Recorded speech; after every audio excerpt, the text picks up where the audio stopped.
عائشه رضی الله عنها وی په پیغمبر صلی الله علیه وسلم باندې چې څومره سخته د زنکدن تیره شوې ده که نه، دومره نه په چا تیره شوې ده او نه به تیره شي.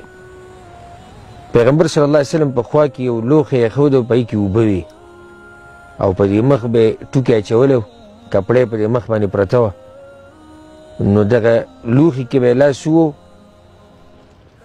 او هغه به یې په دې مخ راښکو، دا کپړه به یې لمده کړه، په دې مخ یې دا کپړه اچولې او دا به وي لا اله الا الله، لا اله الا الله. یقینا وي د مرګ چې دی نو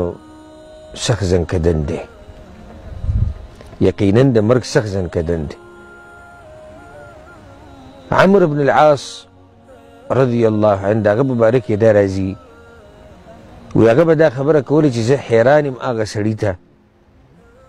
چې په ده باندې د مرګ د زنکدن راشي او د ده عقل کار کوي او دی بیا هم د مرګ هغه د زنکدن هغه وصف نشي بیانولی چې د زنکدن څنګه دی په ده باندې.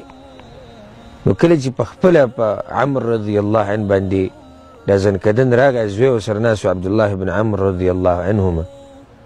نو هغه ورته یې پلاره وایي تا به دا خبره کوله چې زه حیران یم چې څنګه دا سړی عقل یي او دی د زنکدن هغه حالات نشي بیانولی، نن یې ته بیان که زه. مخ یې راواړه هغه زوی ته ویې کتو، دی ورته وایي زویه وي د بیانولو خبره نه ده، دومره طاقت ما کې نشي چې بیانه کړم، خو دومره به درته ووایم داسې راته ښکاري چې لکه زه په دې ځمکه باندې یم او د اسمان راولید او زه په منځ کې رالم، او لکه چا چې دا غر راوړی پوره او زما په دې مرۍ یې ایښودی. بعضې روایتونو کې داسې راځي لکه چا چې